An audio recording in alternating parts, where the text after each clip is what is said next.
Welcome to Creatives in Quarantine. I'm Tiwana Floyd, your host. This week, I talked to Merlin Williams, a traditional Chinese medicine practitioner of acupuncture and herbalist.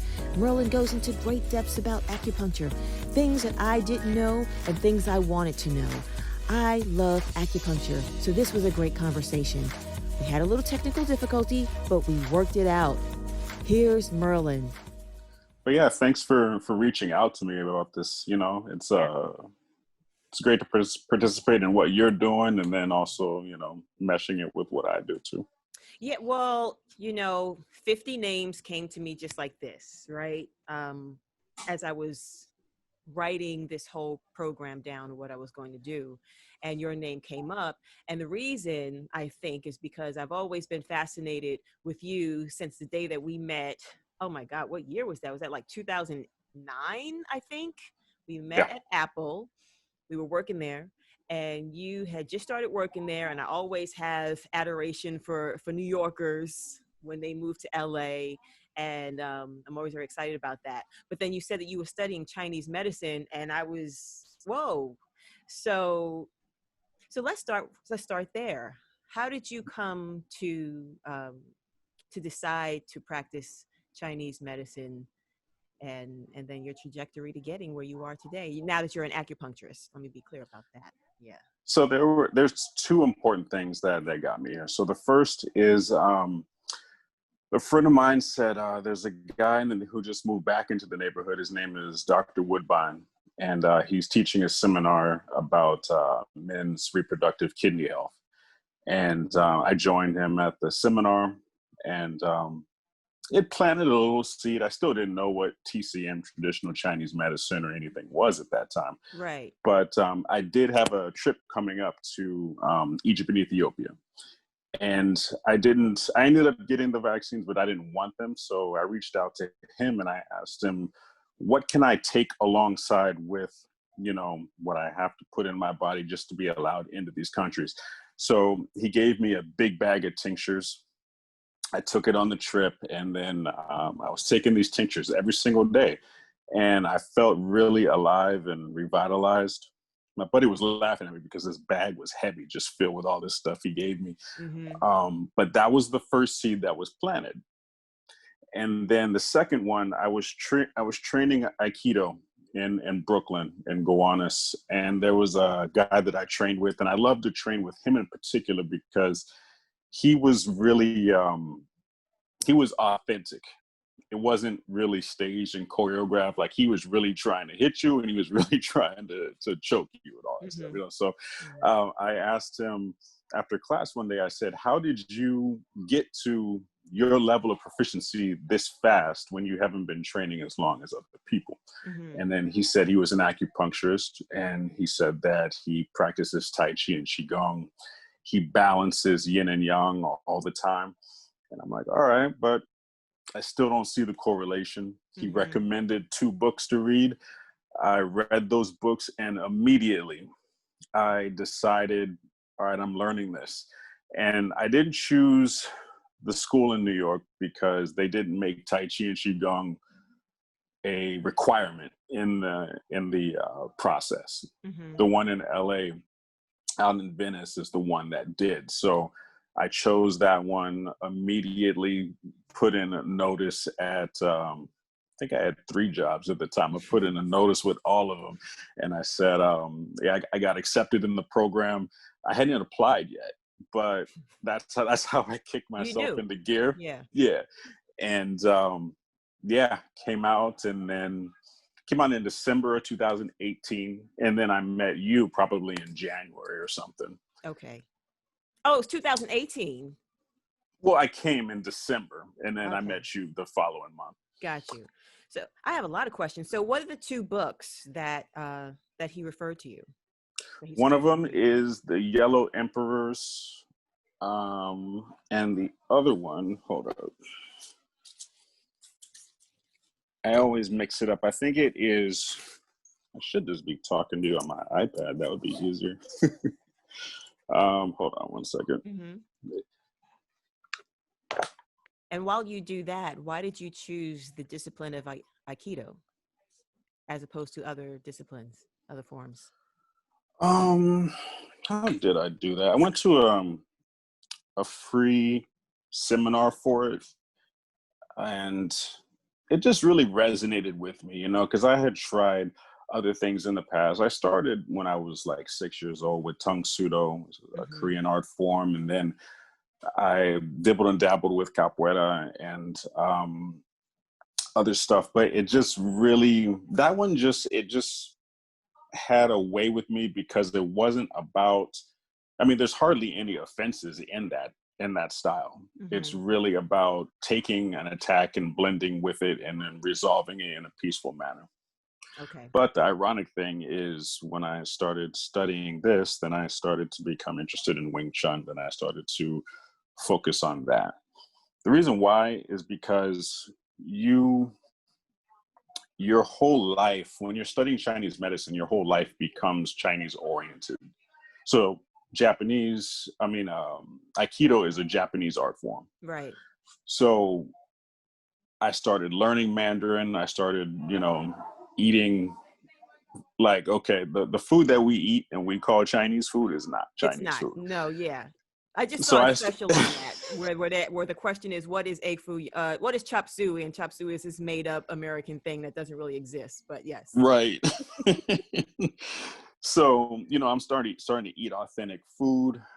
Starting to make random trips down to Chinatown and try to practice my Mandarin to see if they don't make fun of me after I say something. So my whole existence became Chinese at that point. Mm-hmm.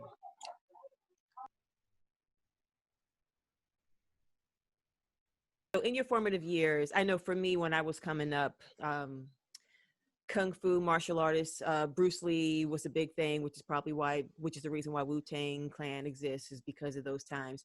But was there something in your childhood years that was a draw to you that you didn't know then, but you can see now, oh, this makes sense that I chose this path? That's a good question. My mother asked me like a few years ago, she was like, when did you turn Chinese? And I was like, all right, I don't know. Cause, she knew how to use chopsticks, but she would like make fun of me when I would try to use chopsticks and I Uh-huh. couldn't use them. So I had to grab a fork. Um, yeah, I did watch Steven Seagal movies. I Mm-hmm. did watch Bruce Lee movies, but still that wasn't enough to really Mm. to pull me to this though, Right. So, Yeah. um, there was always an interest in martial arts, but I think that, well, you know what? A group of friends that ended up moving from Japan out to the States, I would tutor them when they were going to the community college. I would tutor them in English, and then they would tutor me in Japanese, and then I would also took some Japanese courses too. Mm-hmm. So that, and also going to Korea, my first time like leaving the country, went by myself or with a group of like other people that were a part of this program to sell this car. It was called a Daewoo, and Yeah. met a lot of lifelong friends through that program actually, and it sparked a love for traveling, and I've been doing that every year since. Going to a new place. Well, that's going to change this year because Right. we're not allowed to go anywhere. Right. Understood. But to really give a definite answer to that, I don't know. I don't Okay. know what really brought me into it. Right. Yeah. You just know that your interest was piqued when you read these two books. And so then in terms of deciding on which college or university to choose, you said New York didn't offer Tai Chi, and was it Qigong? Hmm. But LA did. And so what's the importance of those two things, and why they needed to be offered, or why you wanted to learn those things and have them part of your practice?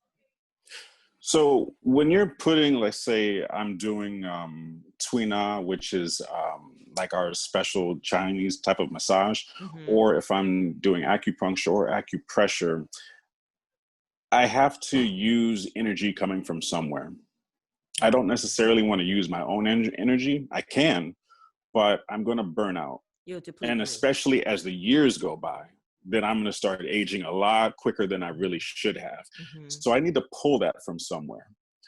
And you really should pull yin from the earth below, and you should pull yang from the heaven above. Okay. And that's a huge component of the medicine. You know, sometimes people in China, they will, it'll be part of their prescription to do particular Tai Chi movements or Qigong breathing exercises along with the herbs that they take or the acupuncture sessions. Mm-hmm. And I was like, these are important parts of the medicine that Right. we really neglect here. Usually here we go to needles first, you know, and a lot of times there, traditionally, they'll go to needles last. So they're going to go through, because sometimes one part of the medicine will work for that person and the other part just doesn't do it for them. So you have to explore a different part. Mm-hmm. There's been times where I treat somebody with needles and I can generally get the pain gone, I'd say 80% of the time, but then there's other times where I'll take the needles out and they'll say, I still feel the pain. Then I have to use cups at that point, and then they feel it go away. So there's different aspects of the medicine, and that is huge because your chi has to be right when you treat somebody. Because that's what I'm doing is like I'm balancing your chi in your body. Right. You know, you're doing the healing yourself internally. I'm just guiding it with needles and I'm guiding it with cups and et cetera and all that. Right. I think I jumped the gun a little bit because first of all, we need to talk about what is acupuncture and what is the importance of it. So acupuncture is when you're using little fine, thin, sterile needles. You're putting them at certain points on the body, acupoints or points, but they're along channels on the body. And what they discovered in ancient times is by putting a needle here, you're going to have this effect. If somebody has diabetes or a headache or whatever it might be, they just, a lot of trial and error allowed them to figure out this is how you heal this person. So acupuncture is when the needle is inserted into the skin, and then generally needles will be retained for a half an hour, sometimes 45 minutes. It really depends on what you're treating. Acupressure is the same concept, but sometimes we get people that are scared of having a needle put into them. Okay. So you just use your finger. But I'm pressing and I'm holding that same acupoint for maybe 2 to 3 minutes. Now, the beauty of acupuncture is it allows me to move around quicker. So if I have to press 2 points on your feet and I need to go to some other places, but I only have a certain amount of time, the session's going to take a lot longer if I just got to press and hold for 2 minutes and then go to the next place. So acupuncture allows to be like my helper in a sense. And then you lay there and then you're treated, So once you balance things with channels, then you start to really see the magic in this medicine. So a lot of times people are kind of amazed by, like, what I do is called balance acupuncture. And they're amazed by it because the needle does not go where your problem is. So if you have neck pain, the needle doesn't go in your neck. It's going to go in your ankle. It'll go in your wrist. It'll go in your ear, etc. Right. And people have asked me why that makes no sense. And I give the analogy of, well, in your house, you probably have like a light on the ceiling. How do you turn the light on? Do you get on a ladder every day when you go home and turn it on? Or do you hit a switch on the wall? So what they discovered with acupuncture is there's switches all around the body that are invisible to us with our eyes, but they figured it out through trial and error. Kind of like a central nervous system where when I go to get my foot massage and I see the chart in the wall and it has all these different things, it's the same type of thing. Yeah. Reflexology is a nice cousin to, what I do. And so then why is acupuncture important? It's important because people will focus on things in life like career to the max, or they'll focus on getting money to the max, and they will imbalance themselves. They'll burn themselves out. and they don't do self-care. A Right. lot of times people will push themselves to the point where they get ill, or they'll make something that was small a huge problem. And to that point, they really need like a magician at that point to turn around what they've done. Right. And acupuncture is a way of you are doing your self-care all along the way. So it's really designed, it can be a restorative medicine, but it's really meant to be preventative, Ah, to okay. to handle something before it becomes a big issue. Mm-hmm. I asked that question because my first acupuncture session, I was on a cruise in the middle of the Pacific Ocean with severe sciatic pain. I think it was probably, I don't know, it was a 12-day cruise. It was probably like day 6 or something like that. So I was going to be there for a while. And thankfully there was a doctor who he was from India, and he did this seminar and talked about the benefits and the importance of acupuncture, and then you could book an appointment with him. So I did that, and he was able to, lay me I was on my stomach, and I think he did it like around all down my leg and some other areas. And then after that, I was extremely relaxed, and then the pain have subsided drastically. So then when I came back home to America, I sought out an acupuncture and acupuncturist, but I always thought of you because you were the first person that I actually knew who was learning to practice it.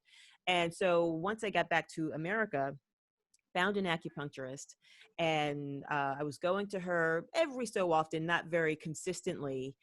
And then I remembered when I was with her and also taking Chinese herbs, my energy I just felt like this revitalization of my body. And I was like, you know what? I felt really good when I was doing that. I'm going to go back and do that. So as of, I think it's been a year now that I go every week. Okay. And last year, June, I had a pinched nerve in my sacral lower lumbar or whatever, and was able to go to my practitioner, and it subsided rather quickly. And I believe it's because of the acupuncture and the stretches, and because I just didn't want to do a surgery. So I just ramped it up, and we focused on that. And we still do focus on those areas, and you can look at my hips and all the other stuff. But the reason why I ask you about the importance of it, I didn't realize that. I know that it's preventative, but I didn't realize that it helps to balance out all of the things that we're constantly striving for, sometimes manically, and not Hmm. paying attention to the impact of the stress the go, go, go has on our nervous system and our bodies. Right.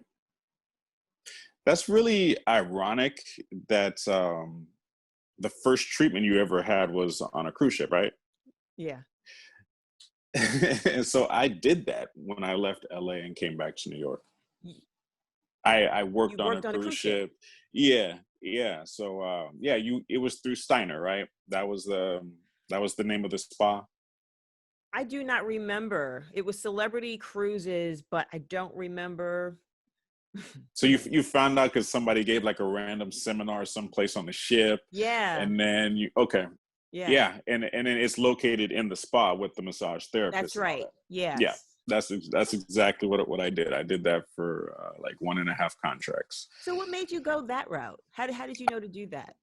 Well, I needed money Yeah. when I left LA because I didn't want to be like I do this job and then I do acupuncture. Understood. When I got back to New York, I wanted to only do acupuncture. So I needed to Understood. have some bit of a nest egg, Mm-hmm. you know.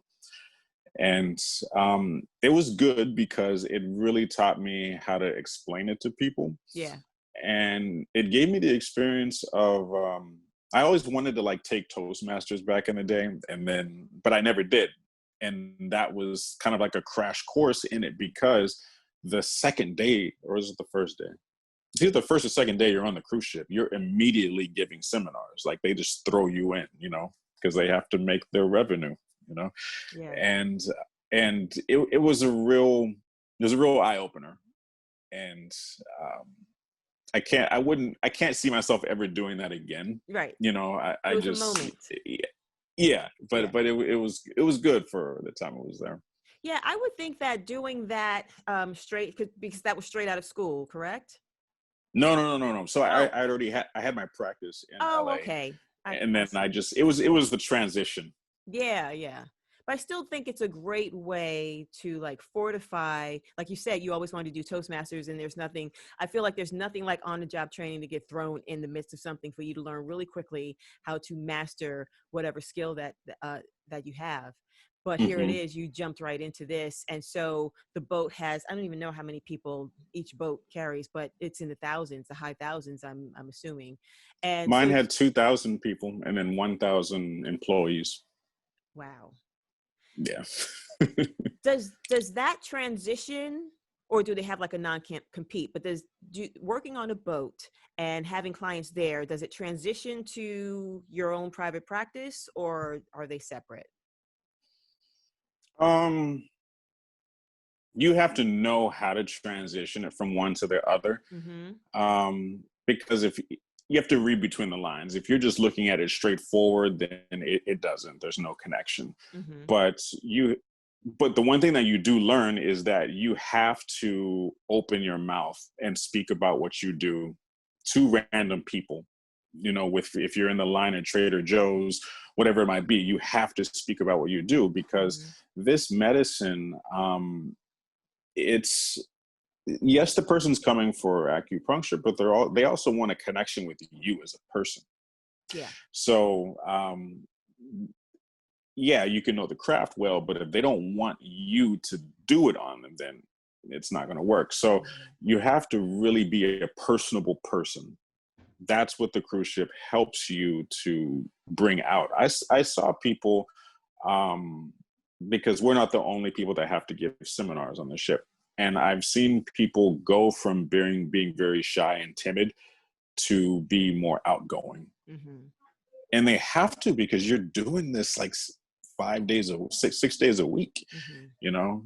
So but then going back, I mean, the thing that I told myself, I'm like, if I can get all these people on a cruise ship interested in this, of course I can do this at home. Mm-hmm.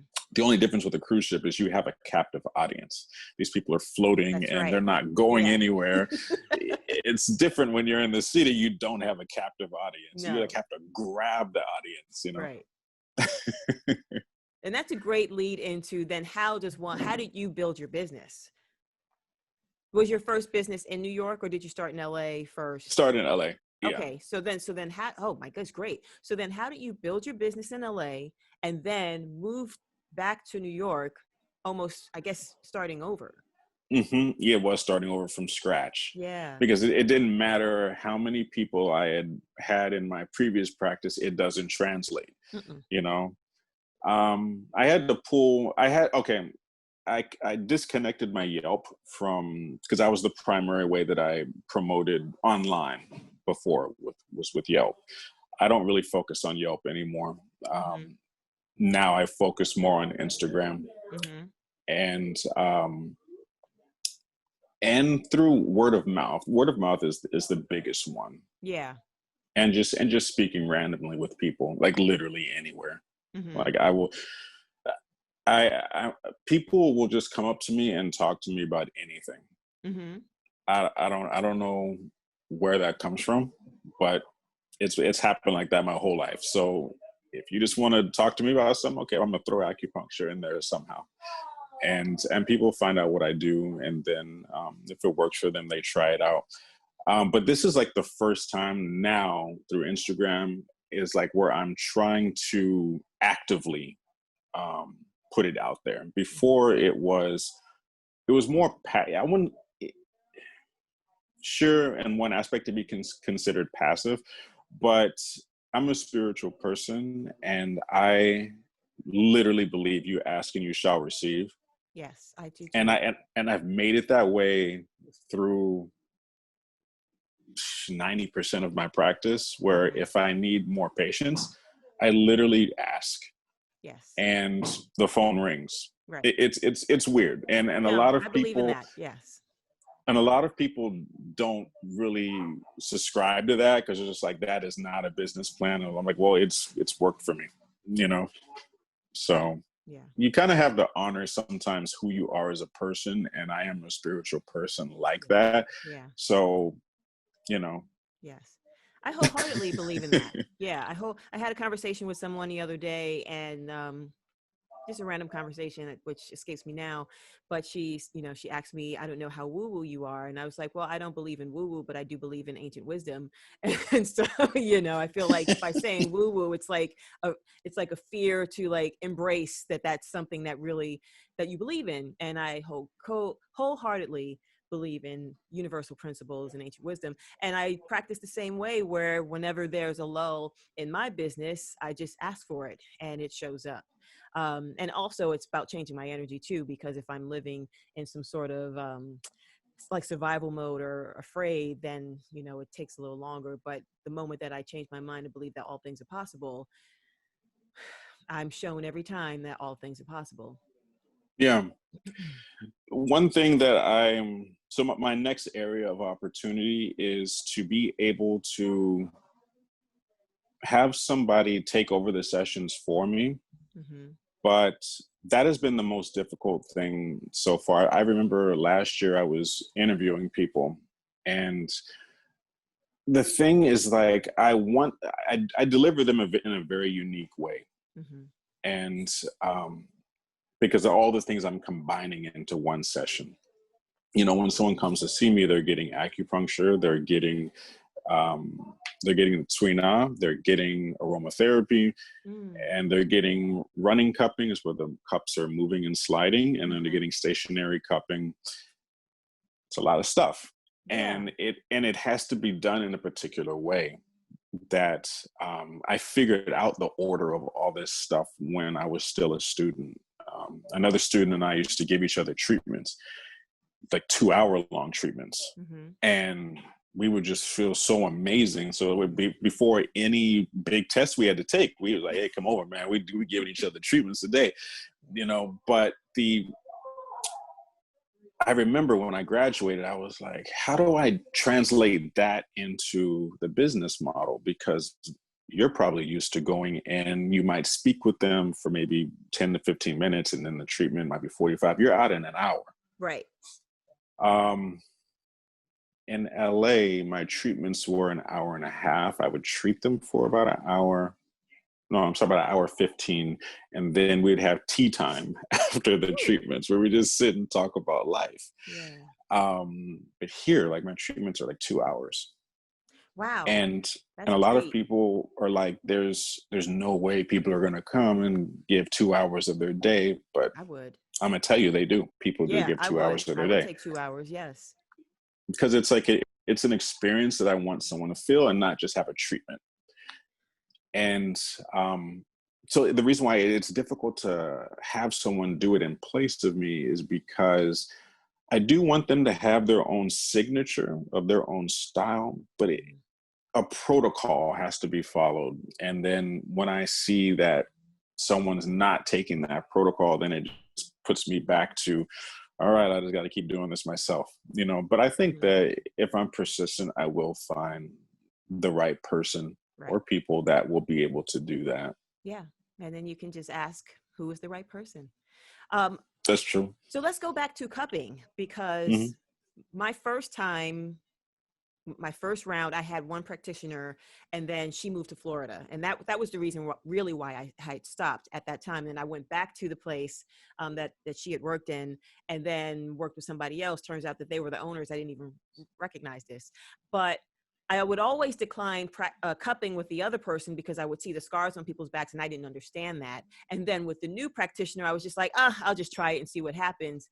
And yeah, the difference between running and then just in place. But tell us about cupping and what that is and the purpose of it, and then the difference between the two. So cupping looks like big little hickeys on your back. Michael Phelps made that popular for every acupuncturist in America. Really owes him a thank you for that, because other people had shown it before. I think Gwyneth Paltrow walked on the red carpet with it on her back. That's right. But it wasn't that big of a storyline. But No. Michael Phelps was, because it was connected to making him an elite swimmer. People didn't know why Gwyneth Paltrow was doing it. Right. You know. Yeah. So that's so cupping is basically we have different size cups, but they're I don't know if your practitioner was using there's like a gun attached to the cup and it's a plastic cup. I think so. I'm usually on my stomach, but I sense that, yeah. Okay. It feels like it's a torch or something. And okay, so your person does what I do. Oh, okay. So we light up like a cotton ball that's been dipped in alcohol. That's it. And then stick the flame in the cup and then put it down. And from the temperature differential from the heat in the cup and from the outside of the cup, it creates a suction, and that sucks up the skin. And what that's doing is it's breaking up muscular tension in that area. It can loosen the fascia underneath the skin. You're introducing blood flow and chi, most importantly, into that area. Mm-hmm. We have a saying where blood is the mother of chi and chi is the mover of blood. So they both have an inverse relationship to each other. Mm-hmm. Your practitioner, did your practitioner ever really describe chi to you? You know, I just go and I lay down, and it's like the most relaxing thing that I could do for myself, and I get the deepest sleep. I don't even ask questions. I'm just like, I know it works. Yes. But if I ask her things, she will break things down to me. I'm just like, I just trust it. Right. The character for chi is vital air. It doesn't really have a huge connection to English, because if I tell you I'm moving vital air in your body and you're like, okay. So the easiest way to describe it in English is energy. Even though energy really isn't doing it a huge definition, but the cup is manipulating chi underneath the skin along with the blood. Because what you'll notice is when they take the cups off your back, and then if you take a selfie for Instagram, or if you look in the mirror behind you, you're going to see that you might have different colors. You might have purple, you might have blue. Right. You might have something that just matches the color of your skin. Right. So the ones that are purple and blue, that is a severe amount of stagnation underneath the skin. There was hardly any movement there, and the blood's not even receiving the oxygenation that it needs to, you know. So you're breaking up those capillaries underneath the skin, and you're allowing the movements of fresh oxygenated blood to go into that area. Okay. And that's what the muscles underneath the skin are like crying for, you know. Mm-hmm. They want that movement, you know. Mm-hmm. When you have that stagnation, and okay, that purple one, that's what that means, you know. And then if you take it off and it kind of matches the color of your skin, then it might have been therapeutic, but medically it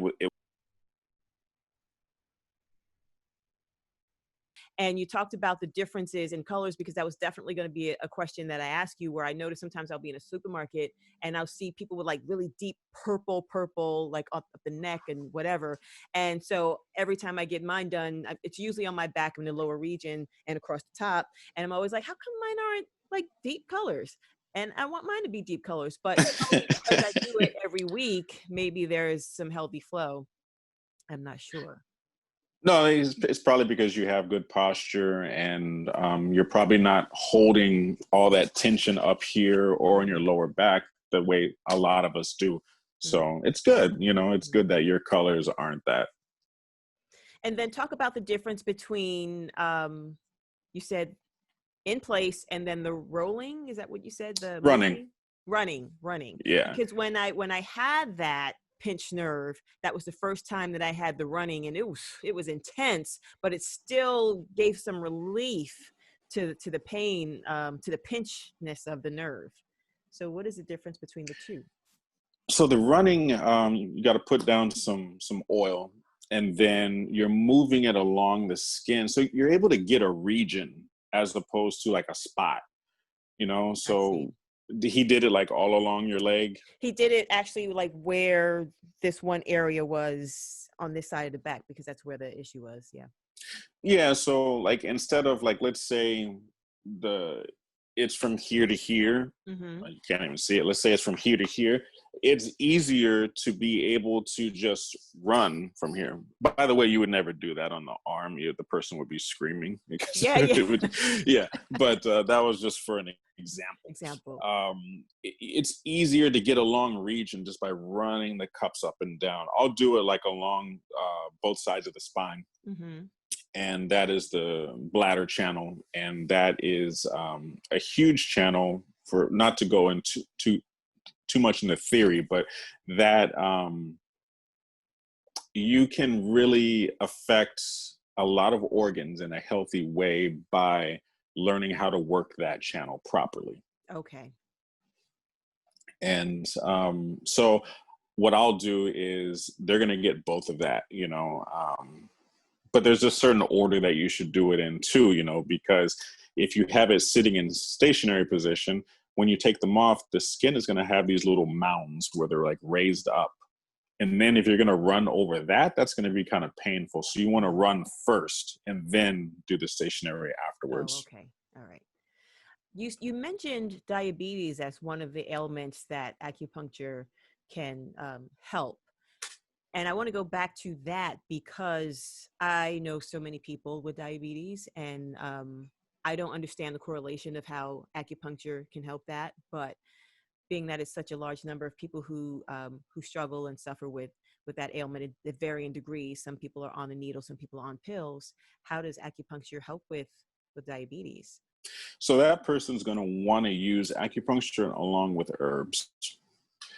And when you use Chinese herbs, so there's a system in the body where we call the sanjiao, and it's kind of like, let's call it like the irrigation system in the body, how fluid is really moved in the body.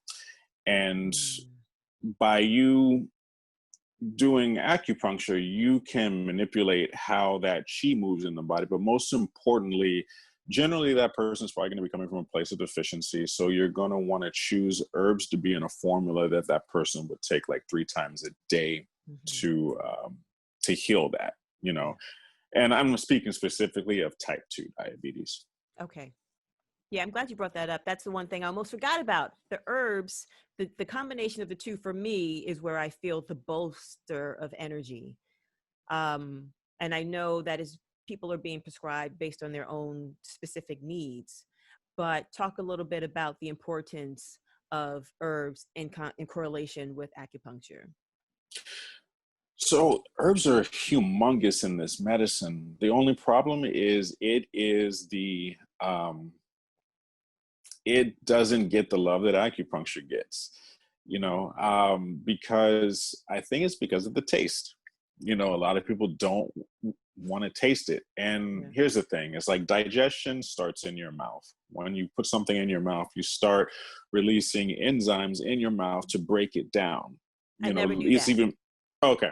So that's even before it's swallowed and it's going down. So by taking a capsule or something, you're negating that first process so it's going into the stomach, and then like it begins the process there. We have to break this little capsule down. So really you should taste things to get the maximum therapeutic effect of it. But not everybody is going to taste these things. You know, fresh out of school, I tried to make all my patients take the raw herbs, cook it up on their stove, and then drink the tea. That didn't last too long. Because that's my response to it. It's not just the drinking of it, is their whole apartment or home is going to start smelling like the herbs, you know, and people will be like, oh, hell no, they're not going to want to do that. So the best way for an American patient who's someone who's been raised in this culture and wasn't reared with all of that, capsules are the best. So if it has to get in their body one way or another, fine, capsules. But certain things like in the medicine are going to need the help of herbs too. Acupuncture will be like a Batman Robin kind of duo with it, but definitely include the herbs with it too. When you say it that way, now that makes me more interested to take the actual herb sans the caplet, because I did not know that. I mean, it does make sense that the enzymes in our mouth starts the whole process. And I feel like that might be the rawest form or more concentrated form to getting it into our bloodstreams and our system, or at least that's something that interests me. When I was working at the hospital in Beijing, a lot of the men that were coming in didn't want to get the herbs. I mean, didn't want to get the acupuncture, so they opted for herbs. And a lot of the women would get acupuncture. You know, I don't know if that's kind of like the region that I was at where I experienced that. I don't know if that's all over China. I don't know. I can only speak for what I saw. But yeah, so they would just come in. The doctor would look at their tongue and then feel their pulse, you know, to diagnose them. Yeah. And then just write out a prescription right there and then give it to them. And then they go to the pharmacy area, pick it up, and then that's their treatment. And then the women would come in and just, they would get their herbs too, but then they would get acupuncture as well. Maybe just men don't. And I do notice that women do come for acupuncture more than men.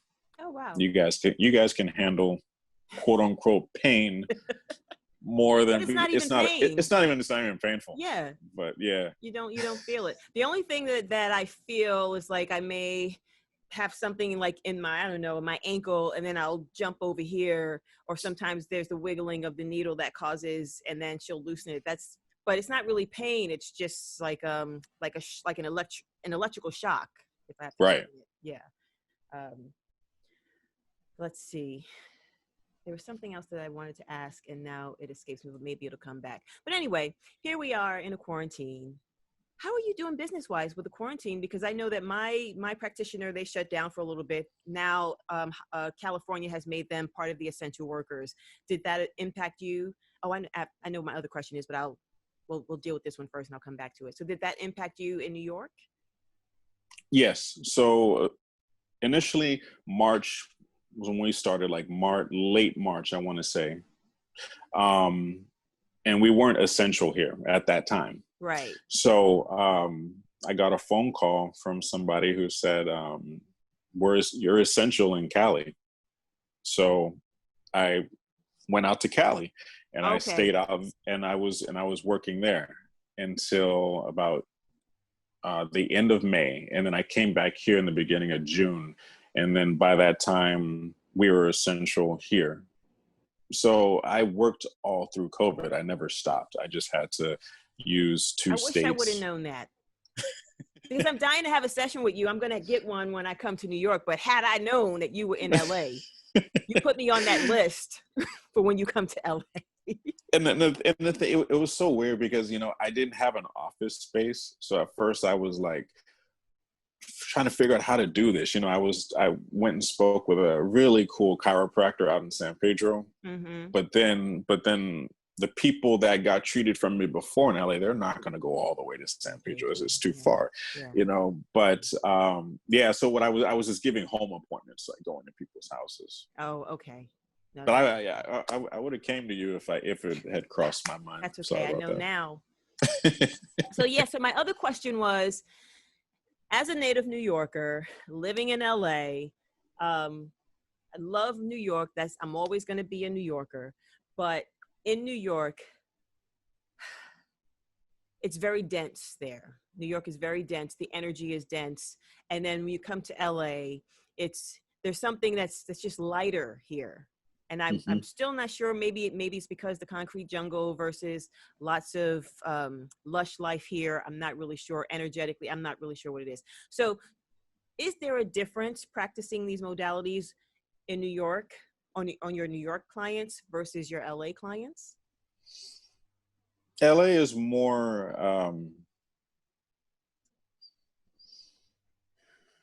how should I say? Different parts of LA have a vibe where you can have like if I get a Venice, if I get a Venice or a Topanga Canyon kind of vibe, people that are coming in, it's more of like an earthy hippie type of vibe, Right. you know, and that's very receptive to acupuncture. Mm-hmm. And that's quite a few people would come to me. That's why I gave that example of that, and Santa Monica too, which is close in proximity to those anyway. Yeah. Here, I don't know. I get all walks of life that come in for it. I really think that it's just promoted better now. Mm-hmm. People are just finding out, you know.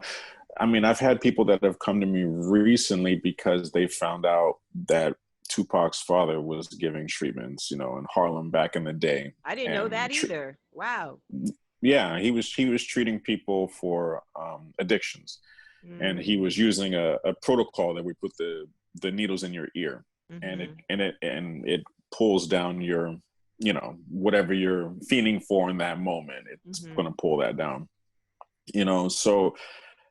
So many people from different walks of life are going to benefit from this, you know, like the methadone clinic around the corner from me, you know, all those people would benefit from that. But the thing is, first they have to be receptive to it, Yeah. you know. Right. And I think a lot of people are just really, because of social media, you know, they see things and then they hear things.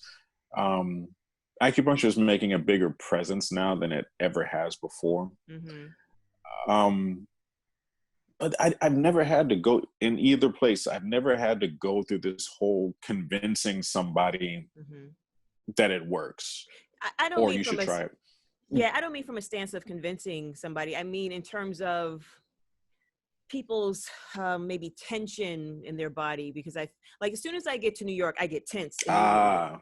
And then here in LA, I'm okay. I'm more lax, and there's spot moments where I'll get anxiety or tension. But as soon as I get to New York, I'm ready to be on edge. So that's really what I mean.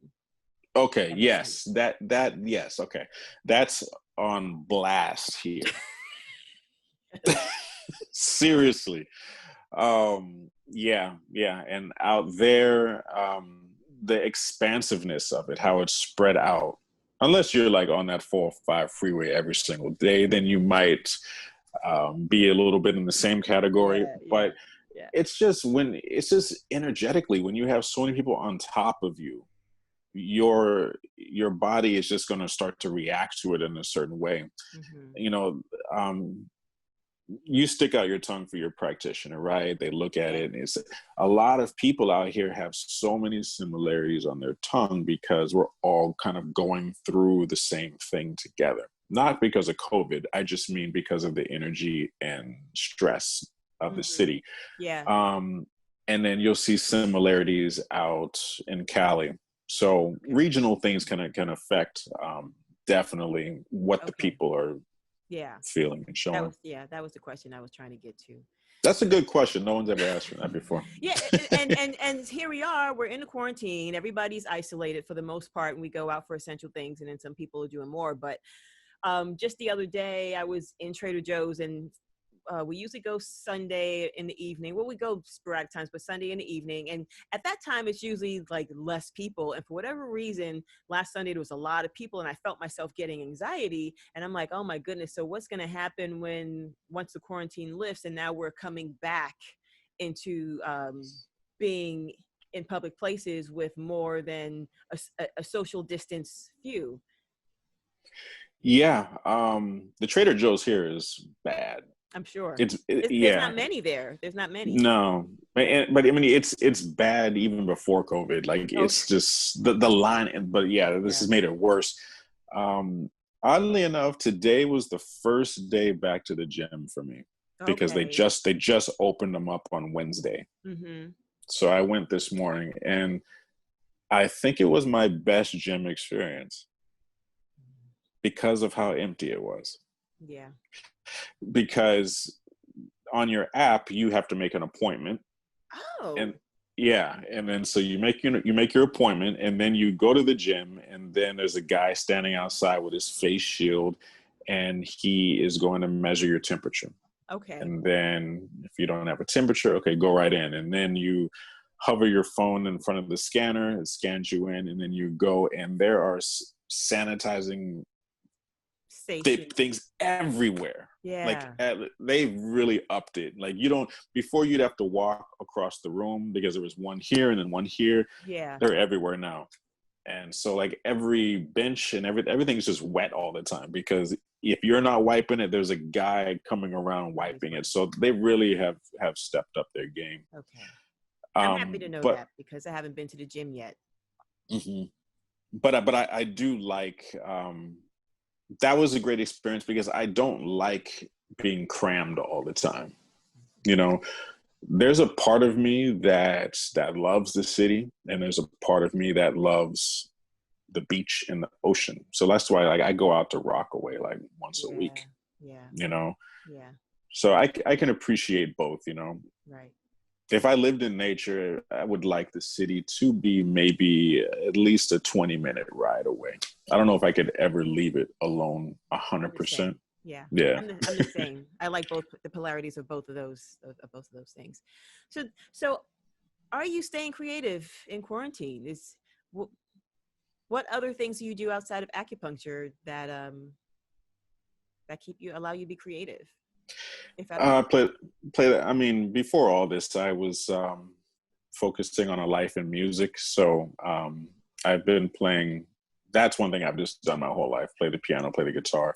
See? So I've just been playing my guitar. I've been playing my guitar a lot more recently. Mm-hmm. My mother, she reached out to me and said, "What happened to that book you were writing about me?" And I was like, well, you know, there's this one part in your story where it's you don't know because I'm starting with your grandmother, and you don't know how she got from Louisiana to Chicago. You don't know. There's a huge part. So I said, I have to invent this part right here. Mm-hmm. And I've been having writer's block on the inventing of this part. Mm-hmm. And then she was like, well, just make up something. Come on, let's get this going, you know? Mm-hmm. But she has a very interesting story. But so it's good when somebody reminds you, hello, you said you were going to do something. I'm waiting for it. I want to hear the story. I want to read it. Yeah. Okay. And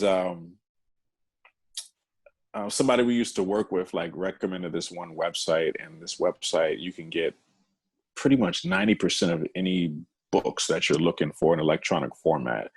So I have a lot of books that I've just been trying to burn through and read. What's the link? b-ok.africa.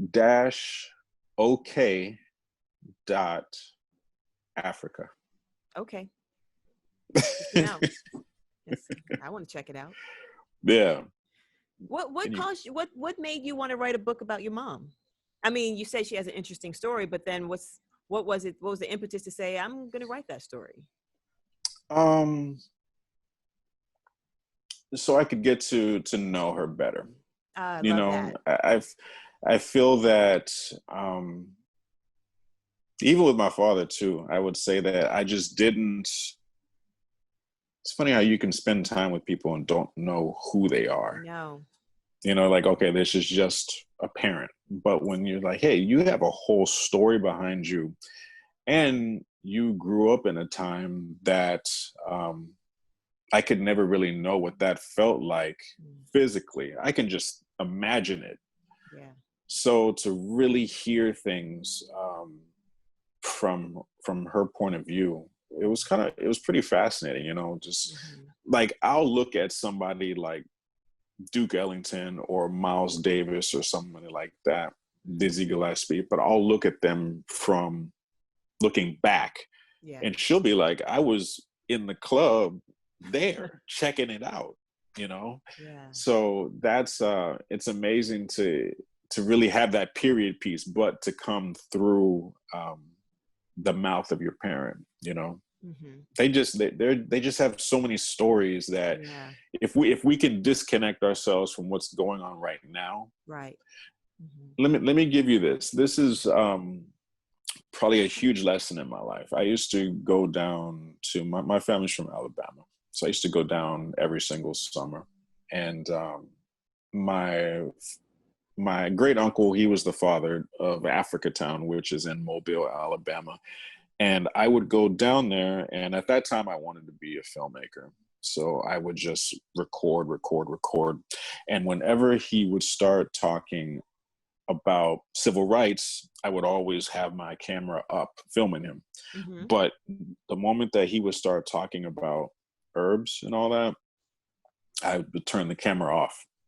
So like he would, because it wasn't like our phones now. We had hi8 tapes and all that stuff. So you had a limited amount of space. Right. So I didn't just want to record nothing that I wasn't going to use.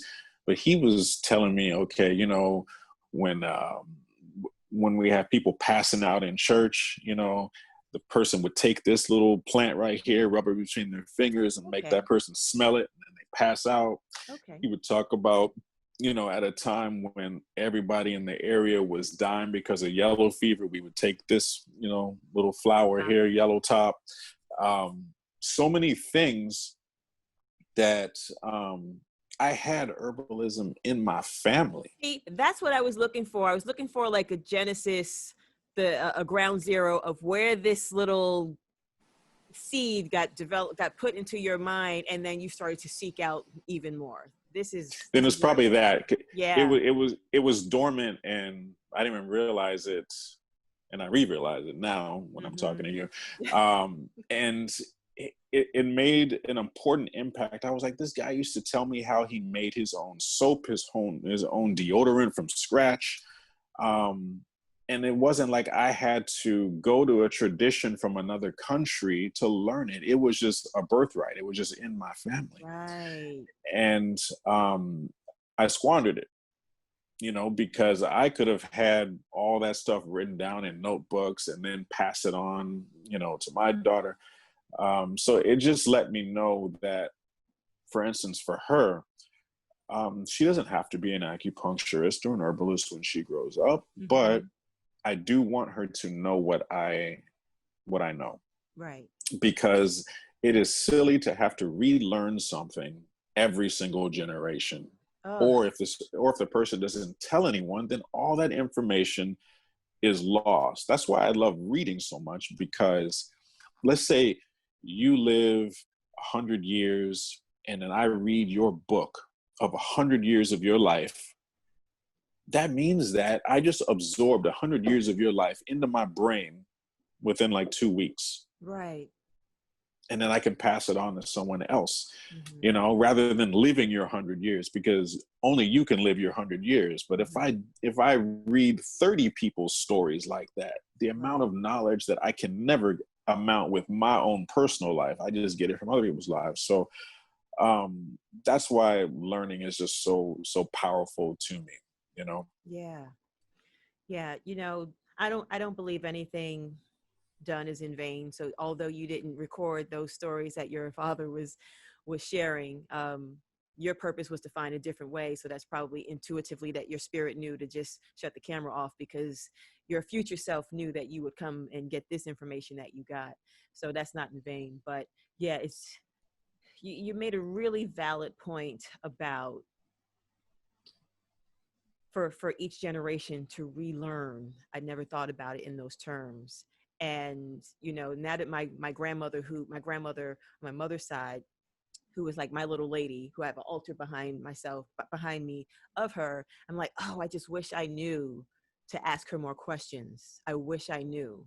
And as you're talking about, you know, the book for your mother, I'm like, oh, that's, I don't know if I'll write a book, but this is an opportunity for me or anybody who's watching to start to have deeper conversations with our parents around their experiences, to understand them better, and then to also understand ourselves better. That's a great gift. And it's good to ask them at a time before they start making up stuff. Because when they get older, they'll forget certain things. Yeah. I was talking to my cousin yesterday, and he was just like, your father, like he made that up. He's like, because he told me the same story years ago, and it happened like that. Changed, right? Yeah. So I don't think it's it's a malicious, like, oh, I'm lying. It's probably just No. like, that's just how the wires are reconnected in his head at that moment. Right. So yeah, Exactly. before that time, Okay. get him when it's fresh, That's a good good piece of advice. So is there anything that you're finding inspiring during this time that's keeping you're keeping your emotional intelligence high as we ebb and flow in these times? I think the one beautiful thing is the quality of people that have come to see me as patients. A lot of my patients just become friends, or friends become patients, like I'm working on the person, but we're talking. So that tea time that I had in LA, the tea time is kind of like, while I'm treating you, we'll just talk about life. And I just think it's so beautiful to be able to connect with someone and to hear their story. So I'm fascinated by other people's stories. That's why I'm doing this. I'm fascinated by other people's stories. Yeah. Yeah. I don't know if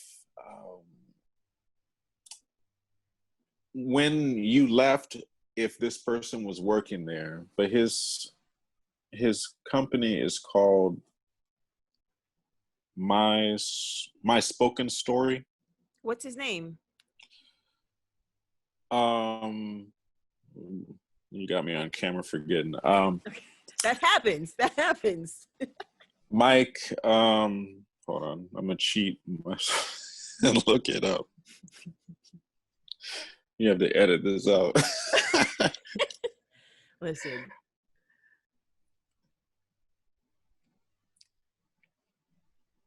Yeah, we've all been there. Yeah, okay, I was right. Yeah. Michael Sokolowski. Oh no, I don't think I know Michael Sokolowski. But so he has this website called My Spoken Story. Okay. The service that he offers is going to people who let's say you're just really young and you don't have, maybe it's not in your mind, oh, I need to go hang out with grandma. He will record grandma's life and then present it to and give it to, the family. So you have an enduring thing that will always be there of her just talking about her life. It's just like, in video format and all that. And that's really cool because when you're 5 years old or 8 years old, you might be the kind of be like, oh, I love to hear what grandma says. Or you might be the kind of person like, I don't want to hear this right now. I want to go out and play. So for the people that want to go out and play, this is something fantastic for them. Oh my goodness. I wish that existed when I was 5 and 6. Yes. I think that's a great service. I'm already like, how can I use that? Yeah, I'm going to check it out. But any hoots. So what's the name of your practice, Merlin, so that people can find you on both coasts? It's Healthy Care. So it's spelled like heal, like healthy, but you take away the Y and put 2 E's. Healthy Care. Love it. Most people call it Healthy Care. I don't correct them. Just like when people call me Melvin or Marlon, or I don't even correct them. It just is.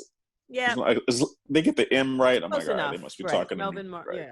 Yeah. No, Merlin Williams. Oh my goodness. This has been such a fantastic conversation because as much as I love acupuncture, you were the first person that I knew that was going to practice, was in college for it. And it's just been, I remember that day. I remember you saying, and it's so funny because you said it to me and then a customer came off and then you went over there and I was like, oh, what?